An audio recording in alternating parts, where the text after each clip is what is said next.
Assalamualaikum warahmatullahi wabarakatuh. Waalaikumsalam warahmatullahi wabarakatuh. Innal hamdalillah, alhamdulillahilladzi hadana li hadza wa ma kunna linahtadiya laula an hadanallah.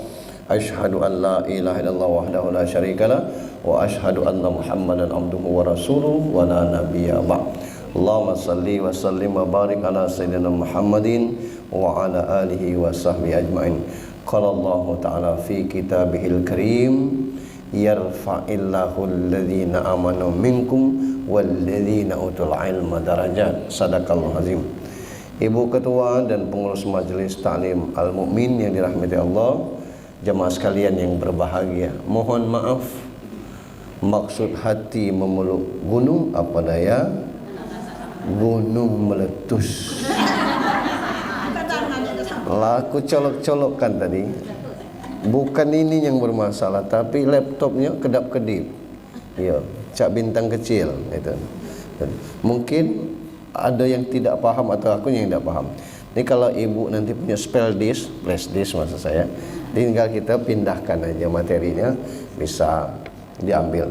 Karena memang selayaknya ini memang pakai InFocus. Nanti saya belajar lagi macam mana cara masangnya, apa ini yang bermasalah, apa ini. Kalau InFocusnya bermasalah, nanti kita beli InFocus yang baru. Tunggu ada duitnya. Kita bersyukur ini perdana kita memulai lagi pengajian setelah dulu sekali kita juga pernah belajar. Mudah-mudahan sejarah dahulu tidak terulang lagi.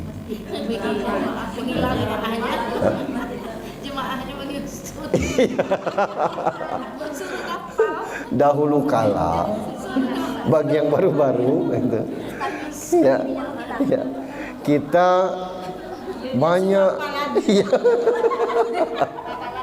kita dulu banyak rame kayak ini. Begitu terakhirnya tinggal 7 orang lagi, dan terakhir sekalinya ustadznya yang hilang. Iya, ya alhamdulillah. Dan yang itu kita harapkan. Salam dan salawat untuk junjungan kita Nabi besar Muhammad sallallahu alaihi wasallam.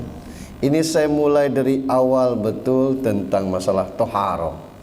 Ini kajian lama. Toharo itu tentang bersuci, kayaknya memang dari situ mulainya. Ibu masih ingat dengan lagu Isabella? Iya. Isabella adalah kisah cinta dua dunia. Isabella itu seumur hidupnya cuma 2 kali mandi, Bu. Mandinya cuma 2 kali seumur hidup. Isabella tuh sekali pas lahir, yang keduanya pas nak nikah. Pas nak nikah. Jadi orang itu dulu makin jarang mandi, makin dekat dengan Tuhannya. Versi itu karena mereka bukan Islam, ya. Itu Isabella tuh yang dipuja-puja tuh, kisah cinta 2 dunia tuh, entah dunia mana-mana itu tuh. Nah itu cuma 2 kali, yang itu tidak usah dicatat 2 kali. cuma 2 kali mandi ya.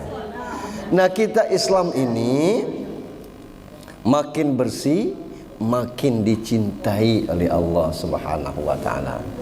Maka semua persyaratan ibadah itu mesti suci.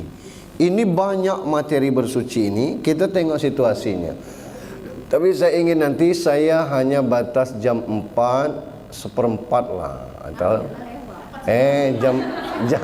jam 5:04 lah. Nanti jam 5:04 lah ya, paling lama. Setelah itu sampai ke 5:30-nya kita tanya jawab gitu. Ibu-ibu boleh bertanya apa saja, tapi saya tidak berjanji untuk menjawab. Kalau saya tidak baca, macam mana? Jadi toharoh itu artinya bersuci. Asalnya dari bahasa Arab, artinya bersih, kebersihan atau bersuci. Kenapa? Syarat untuk kita ibadah itu harus bersih, harus suci. Dalilnya itu yang pertama hadis. Miftahus sholat at-tuhur, itu kunci daripada sholat itu toharo, bersih. Jadi wudu itu hukumnya sunat, tapi karena solat itu wajib dan tidak sah solat itu kalau tidak wudu, maka wudu untuk solat hukumnya wajib. Tapi kalau hukum dasarnya wudu itu sunat itu. Karena solat itu sah kalau dia berwudu, maka wudu untuk solat ya dia wajib hukumnya. Yang kedua, surat Al-Baqarah ayat 222. Innallaha yuhibbut tawabina wa yuhibbul mutatahhirin. Allah senang dengan orang-orang yang bertobat dan orang yang membersihkan diri. Yang ketiga, dalilnya kita tuh galak salah masang di WC kamar mandi, an-nazafatu minal iman. Salah hadisnya tuh. Yang benar hadisnya tuh at-tuhur minal iman. Kesucian, bersuci bagian daripada iman. Tapi an-nazafatu minal iman itu bukan hadis. Orang yang tidak bersepatu tidak beriman. Itu bukan itu artinya. Kebersihan bagian dari iman, tapi bukan itu hadisnya. Yang hadisnya at-tuhur minal iman. Itu tentang dalilnya. Ibadah yang mewajibkan kita untuk berwudu, yang pertama sholat, yang kedua masuk masjid. Apa wajib? Sebaiknya berwudu dulu masuk masjid itu. Tidak kita harus, karena disunahkan untuk tahiyatul masjid itu, makanya wajib berwudu. Memegang Al-Quran, orang dahulu kalau dia tidak berwudu dimarah guru ngajinya. Wudu dulu itu, memegang Al-Quran, karena Al-Quran kitab suci. Melafazkan Al-Quran nak ngaji maksudnya tidak boleh itu. Cak mana Pak Ustaz? Kalau lagi main tidak boleh ngaji itu. Kalau ngaji seperti tadi tidak boleh. Tapi kalau membaca ayat-ayat untuk zikir boleh. Sebelum tidur kita biasa membaca qul huwallah, qul a'udzu falaq, itu boleh. Jangan sebelum tidur, ya Allah, aku ni main. Tidak ada sah. Boleh kalau itu tuh, karena itu zikir bentuknya. Tawaf mengelilingi Ka'bah itu harus berwudu itu. Cuman kalau senggolan tina lanang Pak Ustaz, itu tidak baca ngelak. Itu ruksah namanya. Karena orangnya padat itu. Jadi keringanan. Tapi kalau berwudu wajib. Tung kentut. Nah, paksa berwudu lagi itu. Cuman tidak dimulai tawafnya dari awal lagi. Di kelilingan diputar ke berapa dia kentut tadi itu? Putaran keempat. Dia melanjutkan di mana dia batalnya sudut ini. Mulai lagi di sudut ini. Lanjutkan putaran kelima, keenam. Tung kentut lagi. Wuduk lagi. Nah itu, ini misalnya. Itu. Jangan pantatnya ditempuk. Sa'i ini tidak wajib, tapi sebaiknya berwudu. Tapi kalau sa'i itu batal wudunya, tidak mesti, tidak wajib wudu, tidak apa-apa. Khutbah Jumat itu, khutbah Jumat itu harus berwudu dia. Lalu berikutnya, toharoh ini dibagi dalam dua bagian besar. Dilihat dari sisi hakikinya dan dari sisi hukumnya. Jadi hakiki itu bentuknya. Bentuknya itu ada dua. Ada najis, ada hadas. Jadi kita belajar dulu yang hakikinya, najis. Najis ini terbagi tiga. Ini pelajaran lama galau. Yang penting-penting aja nanti ibu catat. Najis ringan, najis sedang, najis berat. Pertanyaannya ngapo dia ringan, sedang, berat? Karena sesuai dengan cara membersihkannya. Najis ringan, membersihkannya ringan. Misalnya kencing bayi yang belum makan apa-apa. Itu caranya percikkan aja air. Cik. Nah. Misalnya kan kain ini penuh kencing cucung. Cucung baru umur sebulan, kan belum makan apa-apa tuh. Walaupun kainnya basah, tapi tetap dipercikan cek sekali sudah.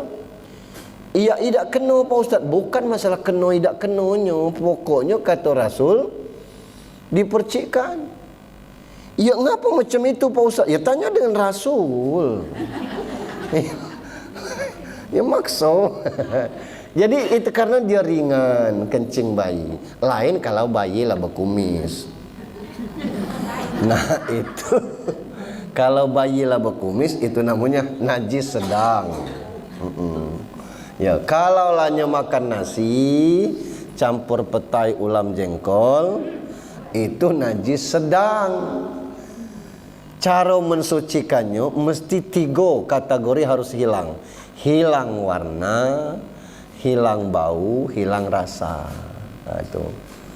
Bekas kencing itu kan kuning kalau kena pakaian, apalagi baju putih. Mesti hilang kuningnya, mesti hilang bau ancingnya, tapi tak usah. Dijilatnya tak usah. Kalau hilang warna dan baunya, berganti dengan bau apa? Suklin atau bau apa pengharum tu? Molto, berarti lah hilang baunya, tidak ada lagi ancingnya, lah bau wangi itu hilang. Neman kita pakai nyicipnya itu untuk najis sedang. Najis berat itu mesti dengan 7 kali nyuci salah satu di antara 7 tu tanah itu. Jangan pula yang tanahnya itu yang terakhir, ya kotor lagi dia. Jadi misalnya cuci dulu 2 kali, yang ketiganya itu dengan tanah. Nah, baru 4, 5, 6-nya tuh 7 kali mesti itu nyuci. Apa itu? Kena babi atau kena air liur anjing. Itu macam najis. Najis ringan, sedang, berat. Kita tunda yang masalah hukumnya. Kita bahas dulu masalah najis ini. Nah, najis ini berbeda kita dengan Yahudi dengan Islam. Saya katakan dulu, orang Yahudi itu makin bernajis makin suci dia.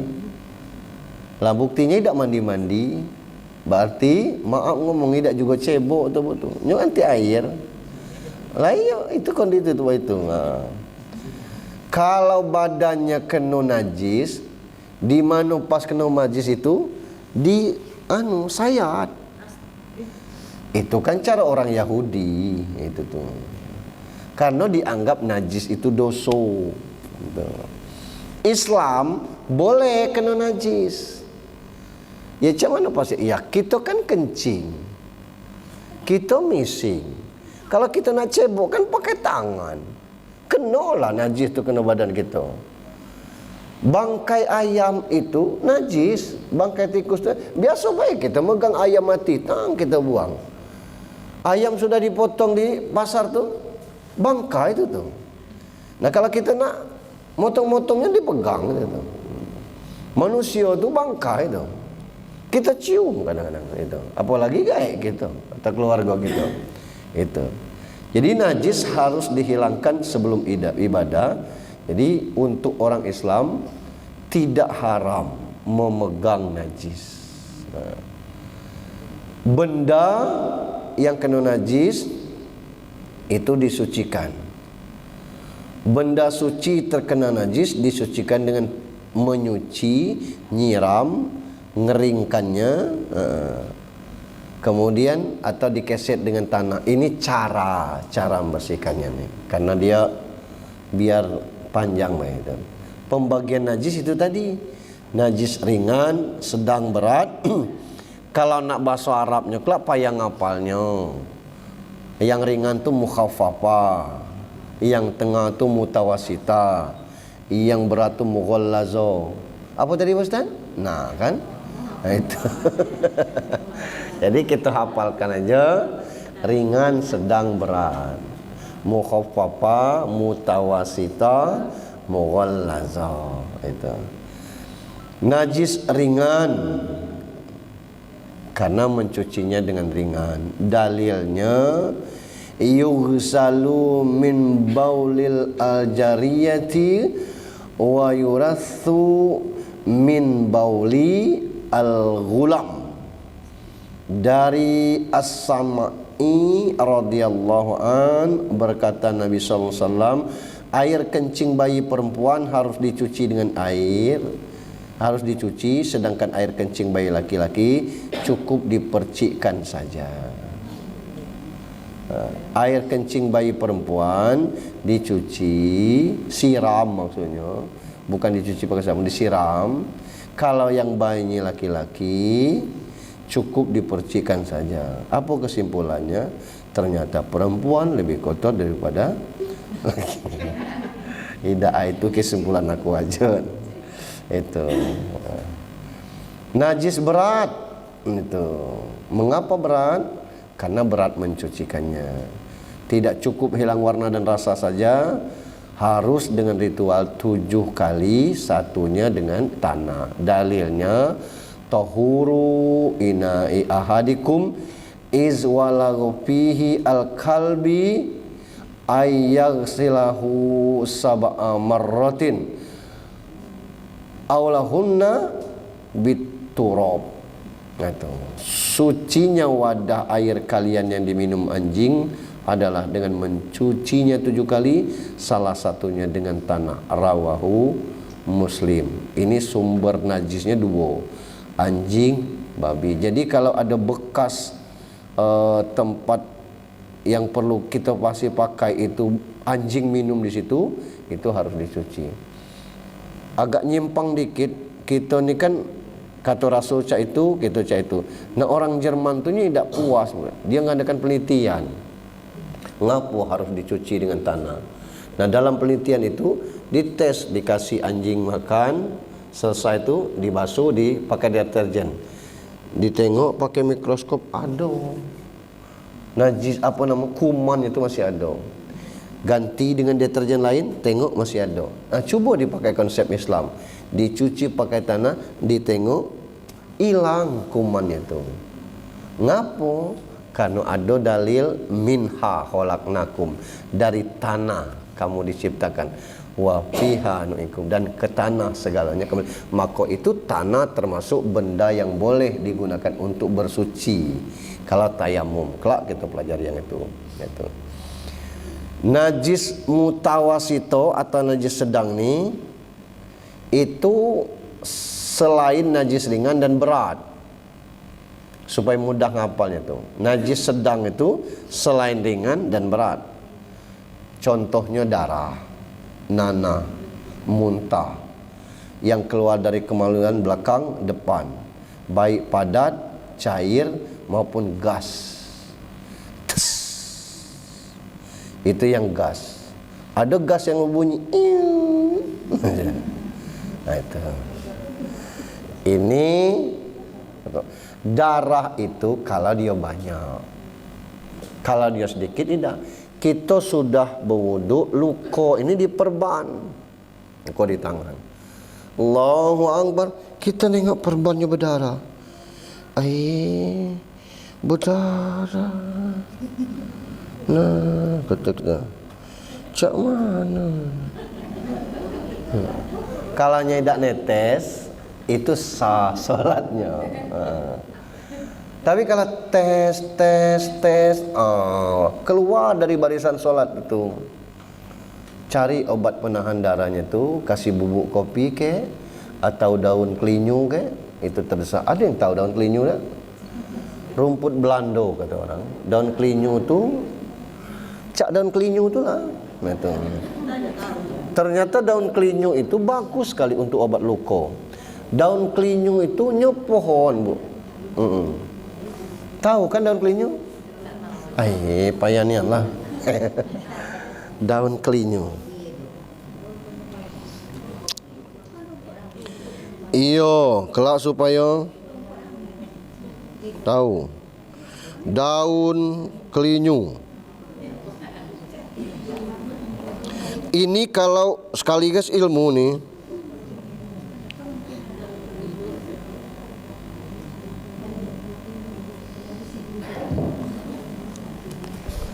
Nah, ini daun kelinyo tuh.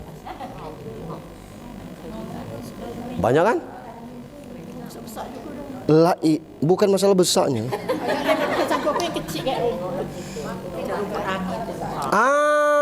Rumput angin. Ya. Rumput angin ya. Rumput angin tahu? Sudah saya ditampakkan lagi. Hah?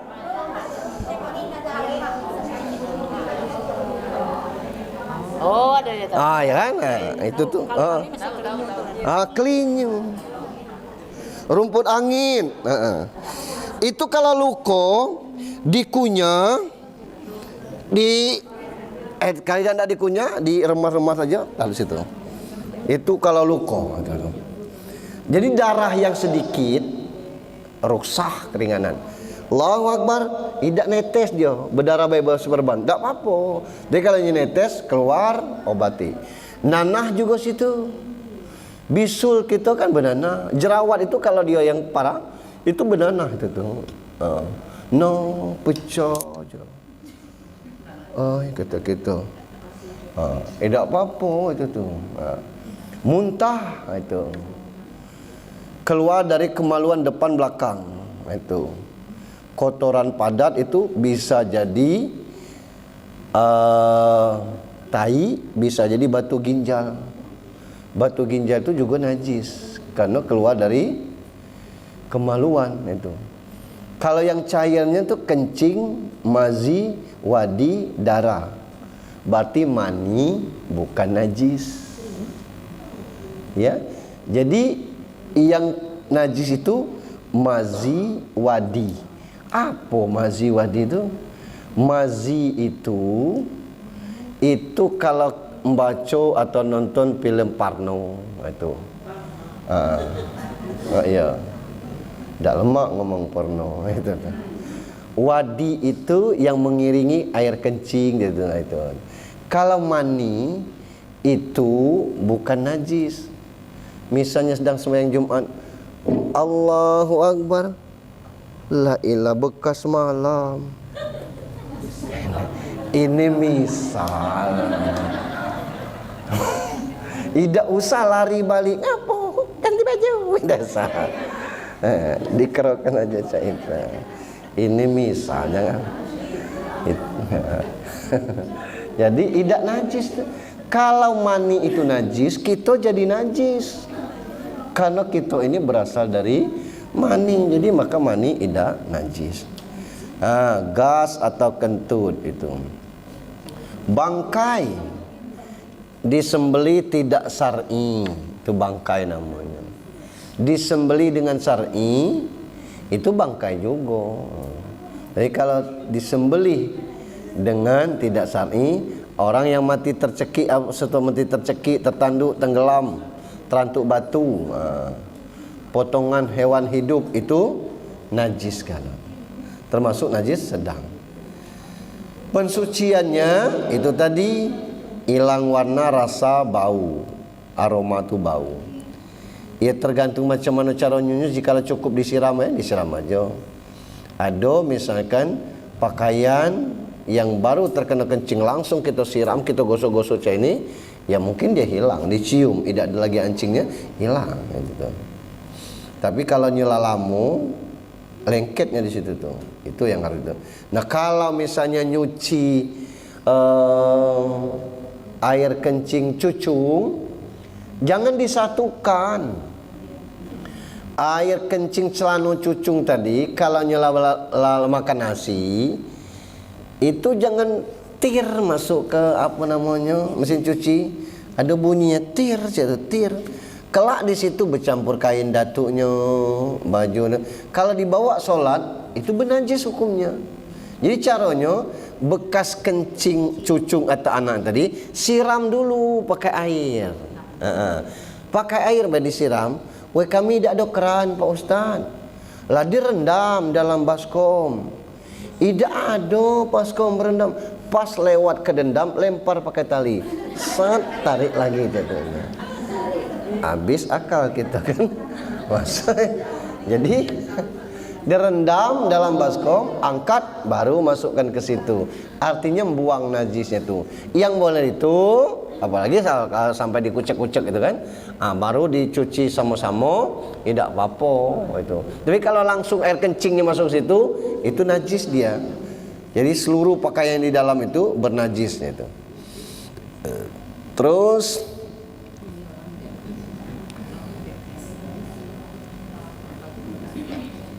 sudah jenis secara hukum tadi. Jadi itu najis sudah selesai kan. Nah secara hukum ada hadas. Najis itu nampak, hadas itu tidak nampak. Najis itu nampak dia, bekas kencing nampak, bekas muntah nampak, muntahan nampak, darah nampak. Tapi kalau hadas tidak nampak dia. Saya sudah kencing tidak berbasuh, berhadas saya itu karena posisinya lagi tidak suci. Maka itu dibagi dua, ada hadas besar, ada hadas kecil. Hadas kecil itu dengan wudu, hadas besar dengan mandi. Kalau tidak ada air, maka tayamum. Macam mana Pak Ustaz? Kalau mimpi basah di musim kemarau, air tidak ada, dendam kering misalnya, itu apa guling-guling ke tanah? Tidak, tayamum aja itu. Tayamum tu macam mana Pak Ustaz? Kelak, sabar itu. Jadi ini secara hukum ada dua. Satu tadi kecil, yang kedua besar. Ada tadi jenisnya, ada najis, ada hadas. Nah, yang najis itu nampak, yang hadas tidak nampak. Maaf, malam tadi misalnya saya berhubungan dengan istri saya sampai sekarang misalnya belum mandi, tidak tahu orang itu. Yang tahu saya itulah itu. Nah itu kalau hadas kan tidak nampak itu. Hadas adalah keluarnya sesuatu dari kubul dan dubur. Untuk menghilangkan hadas, seseorang harus berwudu jika berhadas kecil, atau mandi besar jika berhadas besar. Itu hadas kecil dinyatakan hadas kecil atau batal wudunya jika hadas kecil itu satu, keluar sesuatu dari kubul dan dubur, atau salah satu dari keduanya, baik berupa angin, itu berupa benda, baik itu najis atau suci, baik itu keluar dari biasa atau tidak bersih seperti darah dan sebagainya. Itu yang dikatakan dengan hadas kecil. Itu hilang akal sebab gila, mabuk, tidur, kecuali tidurnya dalam keadaan duduk tetap. Yang tidak tertutup, kalau yang tidak tetap itu tidak tertutup, ada kemungkinan terkentut. Apa tidur tetap? Nah, tapi kalau baca itu lah tidak tetap lagi itu. Tapi ada ulama ngomong kalau ada ngalir di bawah tu lah boleh berwuduk lagi. Tengok air apa tumpah ni, lupanya lah itu orang Jumatan galak situ bu. Itu ada air sini, air apa?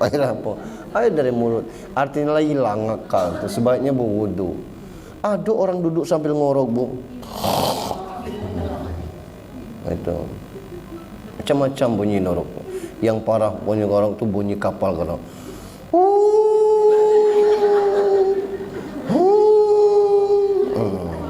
Ada yang pakai ujung ngorok tu.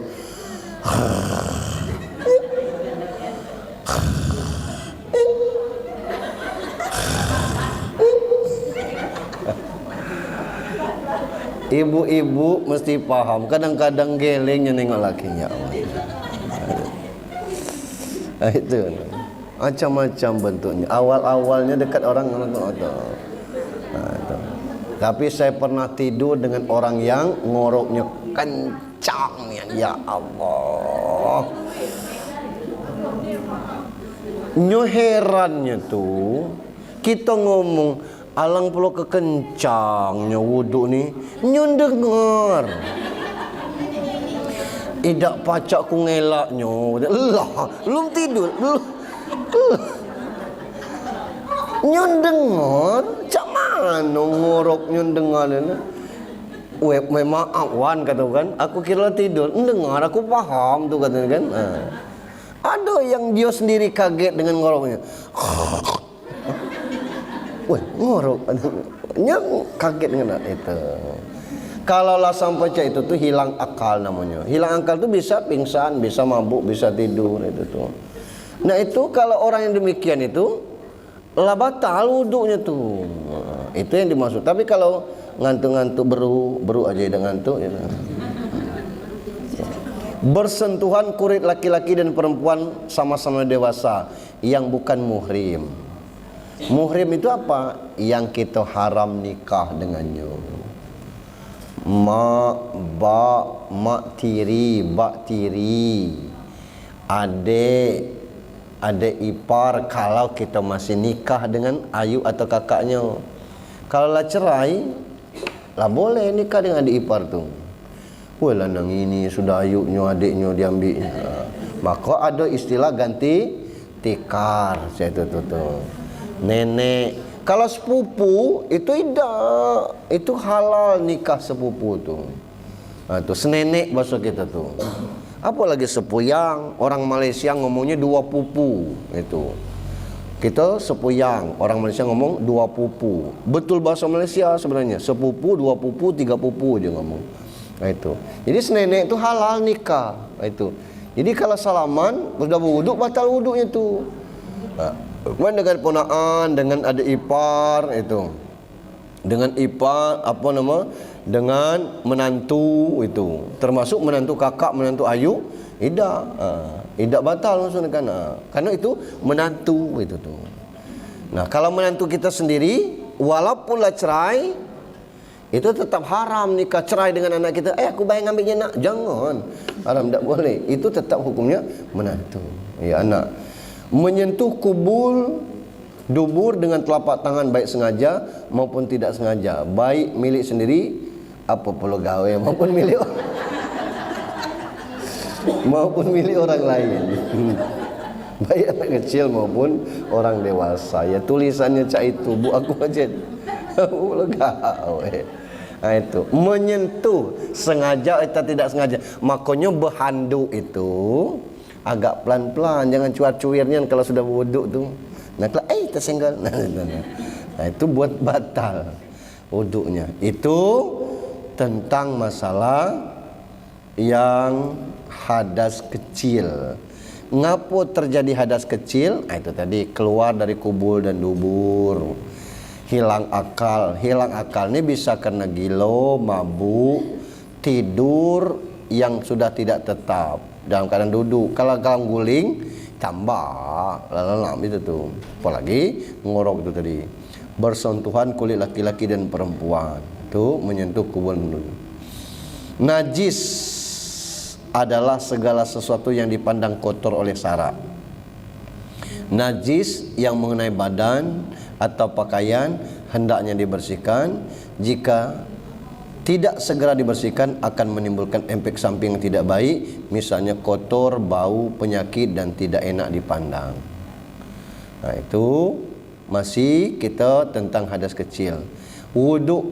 Nah, wuduk itu untuk apa? Untuk solat, untuk membaca atau megang Al-Quran, untuk tawaf, untuk khutbah Jumat. Itu perlu berwudu itu. Nak mandikan jenazah Pak Ustaz? Tak usah. Sunnah-sunnah wudu. Mencuci kedua tangan di awal wudu. Ini sunnahnya. Baca bismillah, kumur-kumur, istinsak.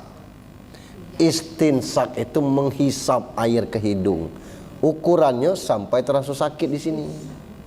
Itu yang benarnya tuh, kecuali kalau sedang puasa. Kalau sedang puasa tidak. Kalau tidak puasa, kita nih kadang-kadang bertembung air tuh, yang ini ngembus, yang ini dorong. Ini airnya tidak masuk. Yang benar ambil airnya sampai terasa sakit. Orang flu itu obatnya seperti itu tuh. Orang galak sakit kepala, coba di situ sampai terasa sakit ini. Dibuang, keluar dari sini dia, dibuang itu. Hah?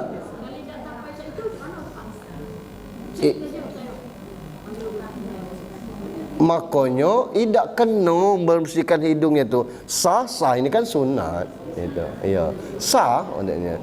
Cuman yang benarnya untuk kesehatannya itu, sebab di dalam lubang hidung itu rupanya iblis dengan setan itu. Kalau itu menjerit itu tuh sakit katanya, itulah sakit di kepala gitu.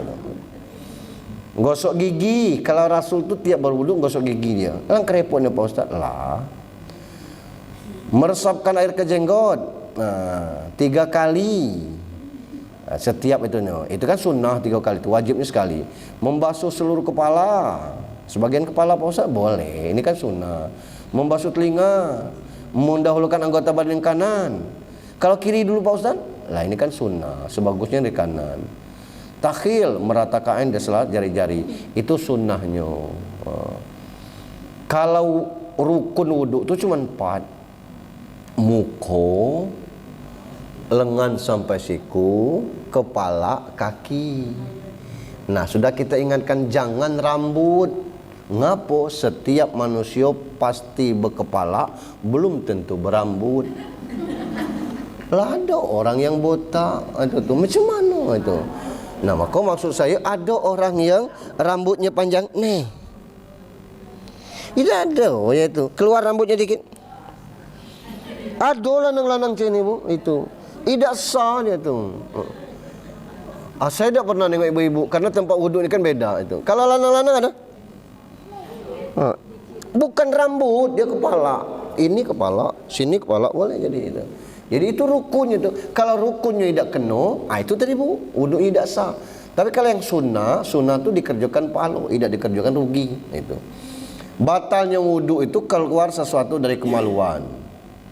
Tidur, seperti kita terangkan tadi, hilang akal, menyentuh kemaluan, menyentuh kulit lawan jenis, menyentuh najis itu. Kalau kita megang kencing, wudu gitu lagi. Nah, wudu itu artinya bersih, sedangkan menurut saya wudu adalah membasuh anggota badan tertentu dengan air dengan syarat-syarat tertentu. Jadi wudu itu ada anggota badan yang sudah ditentukan untuk dibersihkan. Itu. Syarat-syarat wudu beragama Islam, mumayyiz. Ngerti kan mumayyiz? Mumayyiz itu ngerti, tahu beda baik buruk. Artinya labaling. Berhadas kecil, memakai air yang suci dan mensucikan. Tidak ada yang menghalangi sampai ke kulit. Misalnya kutek. Nah, kutek itu menghalangi air ke kuku. Tapi kalau dia inai, boleh inai itu dia menyatu dengan kuku, maka dia tinggal sepotong lagi, tinggal sepotong lagi, tinggal sepotong lagi. Karena kuku kita terus tumbuh, lama-lama jadi merah putih kukunya. Di ujungnya merah, ini putih itu. Karena dia tumbuh terus, sementara yang inai tadi makin habis. Kalau cat udah lain lagi, maka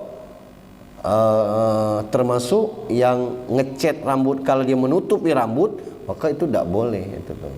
Yang boleh itu semir, dan semir yang boleh itu selain warna hitam. Artinya boleh bikin rambut pirang Pak Ustaz, boleh. Alangkah gaulnya Pak Ustaz itu. Maka semir yang disunahkan itu inai. Ada inai dan semir itu. Itu. Rukun wudu. Nah, ini rukunnya tadi. Niat membasuh seluruh muka dengan sempurna, membasuh kedua tangan sampai siku, mengusap atau menyapu sebagian kepala, membasuh kedua kaki sampai mata kaki. Tertib berurutan maksudnya. Jangan kaki duluan baru kepala itu. Itu rukunnya. Lalu tayamum. Itu. Kita usahakan selesaikan bagian taharah ini. Tayamum itu pengganti wudu atau mandi. Itu. Nawaitu tayammuma li isbahati shalah lillahi ta'ala. Aku dah hafal Pak Ustaz. Sengaja aku tayamum pengganti wudu lillahi ta'ala. Sengaja aku tayamum pengganti wudu lillahi ta'ala. Praktis tayamum ni, cari debu. Di mana ada? Di bawah katil itu ada debu tu. Usapkan ke muka. Sekali baik. Kalau di sini sudah tadi, jangan situ lagi, sini lagi. Tangan kiri pasang di bawah tangan kanan. Cak ini cara. Tangan kiri, tangan kiri pasang di tangan kanan. Set sampai ke sini, set. Itu ada bunyinya. Itu. Yang ini belum dipakai nih. Balikkan. Set, set. Selesai dia. Menyidak bunyi Pak Ustaz tidak sah. Ya. Ya. Jadi tangan kiri di bawah tangan kanan. Ini tangan kiri. Taruh tangan kanan ini. Set, set. Yang ini lagi. Set, set. Selesai. Ashhadu alla ilaha illallah wahdahu la syarikalah wa ashhadu anna Muhammadan abduhu wa rasuluh. Allahumma ij'al minat tawwabin waj'alna minal waj'al min ibadikas sholihin. Selesai. Itulah tayamum. Jangan cak berwudu. Tidak. Itu tayamum tu cuma dua. Kita jarang makai ini ni karena tidak ada kebutuhan kita tayamum. Air banyak itu. Sakit juga kita tidak ada. Yang arat-arat yang tidak boleh pakai air itu. Tidak pacak kena air, kita bisa pakai lap-lap aja. Tidak mesti tayamum itu. Itu ya. Itu tentang tayamum. Dalilnya falam tajidu ma'a fatayammamu sa'idan thayyiban famsahu biwujuhikum wa aydiyakum.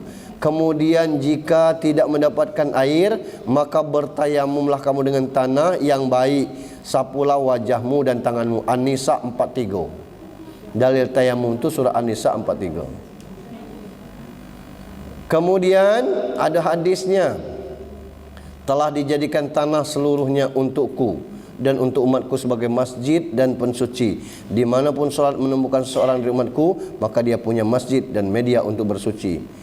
Jadi tanah ini masjid bagi kita. Jadi di mana kita ketemu tanah boleh kita solat. Tanah itu alat bersuci. Jadi kalau tidak ada air, boleh kita bersuci dengan tanah. Itulah tayamum. Yang hebatnya tu tayamum ni hanya untuk umat Muhammad. Sebelumnya tidak ada. Itu tayamum. Tidak pernah disyariatkan sebelumnya. Ada hadisnya, aku diberikan 5 perkara yang tidak diberikan kepada Nabi yang sebelumku. Aku ditolong dengan dimasukkan rasa takut sebulan sebelumnya. Dijadikan tanah sebagai masjid dan dia bersuci. Sehingga dimanapun waktu salat menemukan seseorang, bisa dia melakukannya. Nak di sawah boleh, nak di bawah sawit boleh. Itu. Yang tidak boleh tidak salat. Kapan dibolehkan tayamum? Ketika tidak ada air. Ketika sakit, kata dokter. Ngapa dok? Wah sudah kata kita. Minum pakai selang. Ngapa? Ibu tidak boleh kena air. Kalau kena air lebih parah lagi. Nah itu boleh tayamum. Dingin yang sangat. Dingin pakai sangat. Nah itu. Ngapa? Dingin. Ngomong elok-elok. Ija. Saking kedinginan tak terbuka lagi.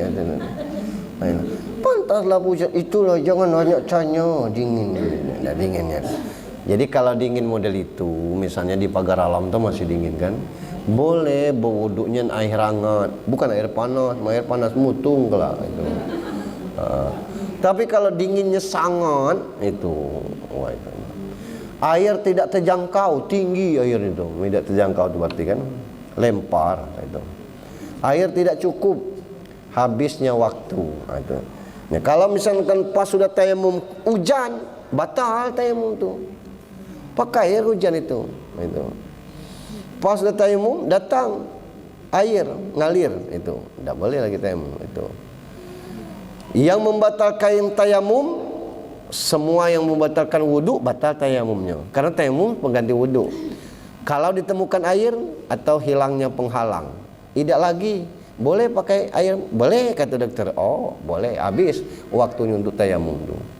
Nah, yang terakhir mandi besar.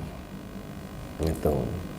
Ngapo mandi besar itu? Karena haid, karena nifas, jima, masuk tidak keluar, keluar tidak masuk, dan meninggal. Itu. Haid lah, paham kan? Nifas lah tahu, melahirkan tahu, jima lah tahu kan? Nah, barangkali yang tidak tahu tu masuk tidak keluar, keluar tidak masuk. Masuk tidak keluar itu maksudnya berhubungan suami istri. Itu lagi berhubungan suami istri, hilang batas helm cak itu. Assalamualaikum, kata orang. Astaga. Ini mohon maaf supaya jelas ini nih. Itu wajib mandi. Ya, pas hilang helm, batas hilang helm, itu wajib mandi. Itu namanya masuk tidak keluar. Ada keluar tidak masuk, onani, atau kalau lanangnya apa tuh? Masturbasi. Itu kan tidak masuk tuh. Nah, yang muda itu wajib mandi. Nah, yang ketiga, yang berikutnya meninggal. Ya, kalau meninggal wajib mandi. Orang hidup tidak mandikan Pak Ustaz, lah biarlah yang berdosa yang masih hidup. Nyalah mati itu tuh. Jadi ini penyebab wajib mandi. Nah, yang meleset ini pas haid ini. Haidnya habis batas zuhur. Kelak bela maghrib mandi. Itu tidak boleh. Karena asar sudah wajib sembahyang. Hilang dia asar. Kelak habis isya sembahyang. Lah dua waktunya itu maghrib dengan isya hilang. Tidak boleh itu. Begitu habis masa haid itu wajib mandi. Itu. Ini tentang macam mana kalau sesar Pak Ustaz? Sesar itu tetap nifas dia selama 40 hari. Itu haram dilakukan bagi yang berhadas besar. Tidak boleh sholat, sujud tilawah. Ngapa pula sujud tilawah awak sembahyang tidak? Sujud tilawah ni kalau ngaji pas membaca di Al-Quran tu ada tanda-tandanya Bu. Itu. Nah, kalau pas membaca ada tanda apa gambar masjid itu sujud. Itu. Ada di beberapa surat itu. Kita cuma mengenal surat sajadah itu baik itu. Jadi kalau membaca surat sajadah itu sambil duduk-duduk, pas waktu sampai di ayat yang kita sujud itu taruh Al-Qur'annya, sujud sajadah. Itu sujud tilawah namanya. Tidak mesti nak solat. Puasa tidak boleh hadas besar. Tawaf, sa'i, memegang mushaf, melapaskan ukal, masuk ke masjid. Itu. Nah, yang puasa ini kalau kita terlambat mandi boleh tetap puasa. Tapi karena puasa itu karena kita tidak sholat, jangan selama puasa itu tidak mandi-mandi maksudnya tuh. Itu. Sholat la tuqbalu sholatu bi ghairi tahur, tidak diterima sholat tanpa toharo, tanpa bersuci. Masuk masjid, ya ayyuhallazina amanu la taqrabus sholat wa antum sukara. Wahai orang yang beriman, janganlah kamu sholat sedangkan kamu dalam keadaan mabuk. Nah, itu tuh. Nah, ini tidak kuhalalkan masjid bagi orang junub dan haid. Di orang haid tidak boleh. Rukun mandi itu cuma dua. Niat meratakan air. Maksudnya meratakan air itu menyirami seluruh badan. Ada lagu mandi wajib tu Bu. Itu apa tak? Itu basah basah basah seluruh tubuh. Mandi wajib. Itu lagu mandi wajib. Jadi rukun mandi wajib itu cuma dua. Pertama niat. Nawaitu ghusla lirab'il hadasil akbari lillahi ta'ala. Boleh bahasa Indonesia aja Pak Ustaz? Boleh. Itu kita nak bahasa Indonesia terus itu. Meratakan air. Sah mandi wajib tidak pakai sampo. Lah ngapa pula urusannya dengan sampo? Ngapa belum mandi wajib? Tidak beli sampo. Tak ada kaitannya. Itu rukunnya. Kalau sunnahnya, pertama kalau sudah berhubungan dicuci dulu, lalu mencuci tangan, membersihkan kemaluan, menghilangkan najis, wuduk dulu sebelum mandi. Itu sunnahnya tuh itu. Kalau kita di kamar mandi masing-masing atau di sumur pribadi. Aman di dusun mandi di sungai, orang banyak, waidak jangan dinampakkan. Nah, berwuduk dulu. Ya, awak belum mandi berwuduk. Tahulah. Jangan malu kita. Itu mohon maaf aib keluarga. Kata orang, ya. Alah berapa umur kini? 65. 65 lagi. Nisan. Alulah. Jadi kalau kita di sungai boleh langsung nyemplung. Niatnya kan dalam hati, lagi kan sunat itu. Niat kan dalam hati, tidak usah sebelum nawaitu ghuslali macam niat. Enggak usah. Amplung itu sah itu tuh. Nah, kalau kita di kamar mandi masing gunakan sunat ini. Cuci tangan, cuci kemaluan, hilangkan najis, berwuduk dulu. Berwuduk macam mana Pak Ustaz? Berwuduk, kita nak berwuduk. Urutannya dari awal sampai ke akhir. Tapi tidak usah berdoa macam ini. Kalau nak berdoa di dalam kamar mandi itu, jangan dilapaskan dalam hati. Karena tidak boleh berdoa di dalam kamar mandi itu. Baru mandi, mendahulukan yang kanan. Mandi selesai, setelah itu boleh tidak berwuduk lagi, langsung sholat. Itu. Tapi pakai mukena dulu. Itu. Jadi tidak berwuduk lagi. Ngapa? Ada Aisyah tanya, ya Rasulullah, apa tidak berwuduk lagi sudah mandi? Jawab Rasul, apa kurang mandi itu? Nah, itu maksudnya. Kecuali sambil berjalan ke kamar tu pet lama si anu, kata bapaknya. Macam mana? Ya, orang nak kentut. Nah, itu berwuduknya karena kentut itu. Berwuduk lagi kita. Nah, itu. Ini kan untuk yang mandi itu. Lah paham itu. Sunnah mandi. Maksudnya mandi itu sunnah untuk apa? Untuk solat Jumat. Sebelum solat Jumat itu biasanya bapak mandi. Solat Idul Fitri, Idul Adha, jangan awak ulam jengkol, petai, blubus langsung pakai baru baju koko celana kiki, mandi dak itu tuh. Solat gerhana itu kan diumumkan, tidak terkejut. Sesudah mandi mayat, itu bau kapur galus berserak itu. Ngapa ada bau jenazah dekat kita? Nah, kita belum mandi. Sadar dari pingsan, gila, mabuk, sunnah itu mandi. Haji, umroh, orang nak berangkat haji, orang nak umroh itu mandi dia tu. Itu mandi. Haid, 3 darah wanita. Haid, nifas, istihadah. Haid itu darah yang keluar karena setiap bulan tanda sehat. Nifas itu darah yang keluar saat melahirkan dan sesudahnya. Istihadah selain dari hadis dan nifas, selain dari haid dan nifas. Kalau saya mengilakan itu tuh MSJ. MSJ itu men sepanjang zaman. Itu keluar tuh. Haid itu ada durasinya.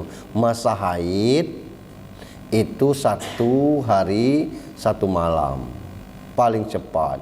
3 hari 3 malam kata Imam Hanafi. Maksimal 10 hari kata Hanafi. 15 hari kata Syafi'i. Nah, maka kita banyak ngomong haid itu paling lama 2 minggu. Lewat dari 2 minggu itu bukan lagi haid, istihadah namanya. Kalau istihadah tetap wajib sholat.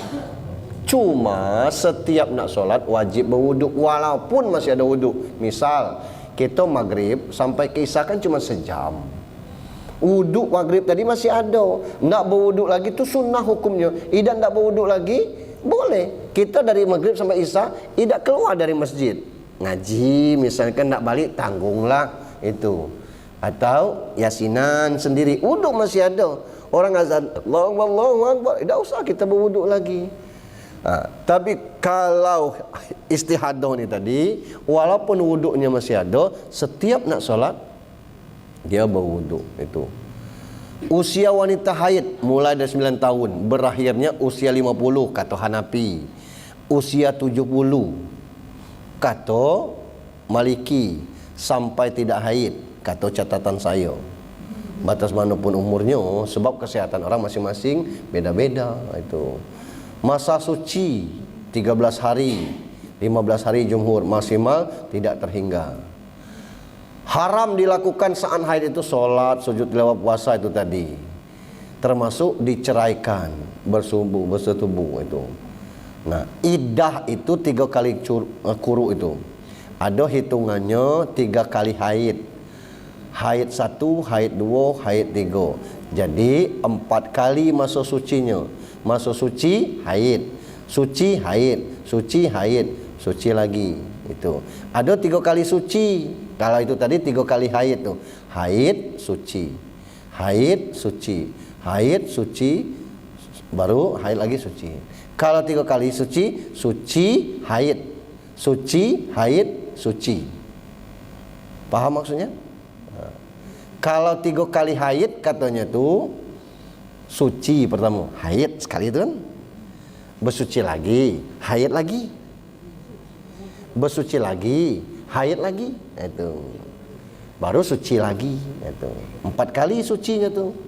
Kalau 3 kali suci, suci haid, suci haid, suci. Nah, 3 kali suci itu tu. Yang mana dipilih boleh galau itu. Kalau ngecek 3 kali haid itu tadi itu. Nipas, darah yang keluar saat melahirkan dan sudahnya. Masa nipas minimal sekejap. Itu ngapo? Sudah melahirkannya mati. Sudah. Maksimalnya 40 hari, kata Syafi'i 60 hari. Ya, lebih dari 60 hari darah itu darah istihadah. Istihadah itu keluar darah dari haid atau nipas. Di luar dari haid dan nipas itu tadi, durasinya itu darah istihadah. Contohnya sebelum usia haid 9 tahun itu istihadah.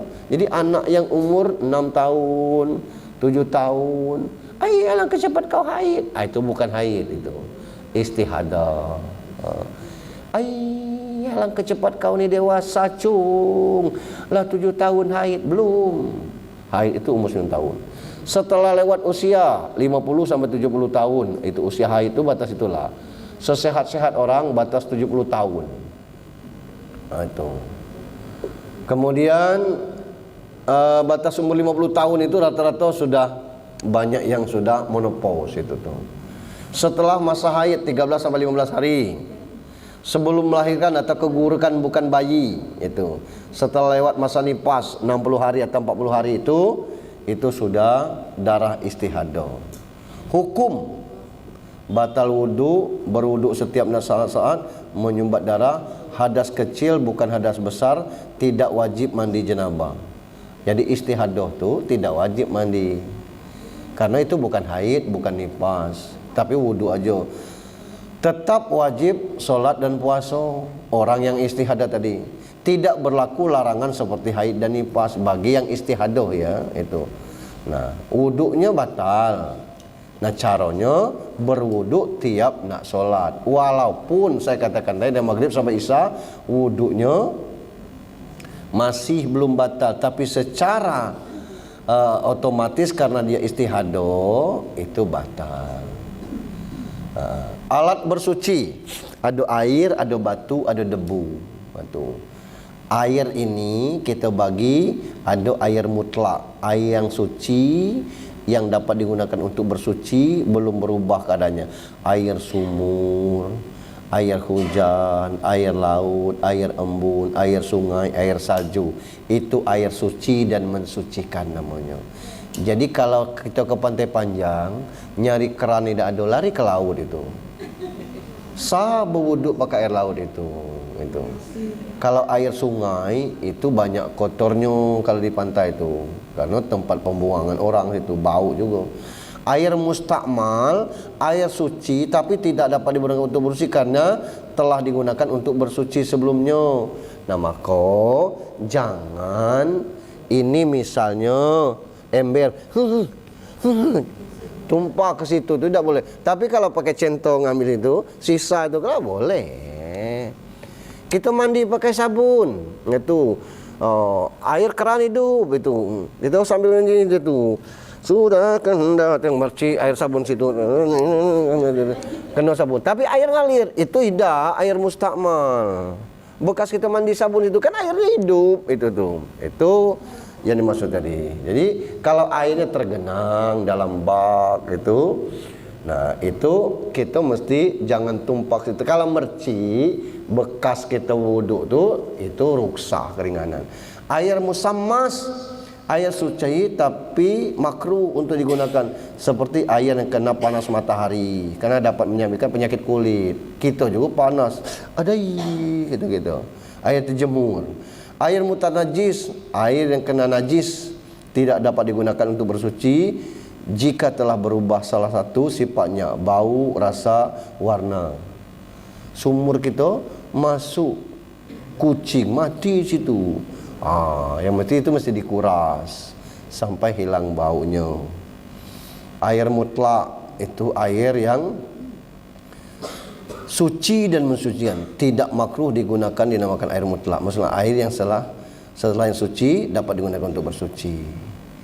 Air mutlak ini air dari langit, air laut, air bengawan danau, air sumur, air mata air salju, air embun. Itu air. Air yang suci namun tidak mensucikan itu.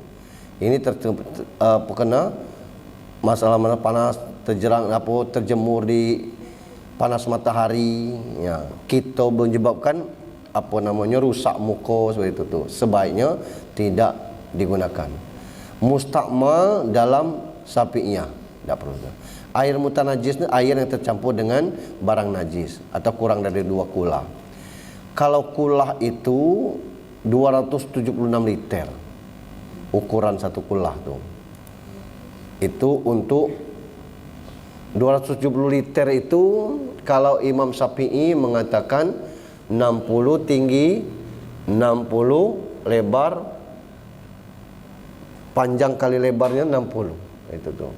Jadi kalau ember besar itu, kalau itu ukuran normal. Kalau ukurannya tidak normal, Rasul tuh pernah berwuduk dengan 1 mud. 1 mud tuh segini. Segelas aqua itu ada 1 mud itu. Jadi sah berwuduknya untuk 1 mud. Rasul pernah mandi dengan 1 sak. 1 sak itu 4 mud itu. Itu untuk ukuran air.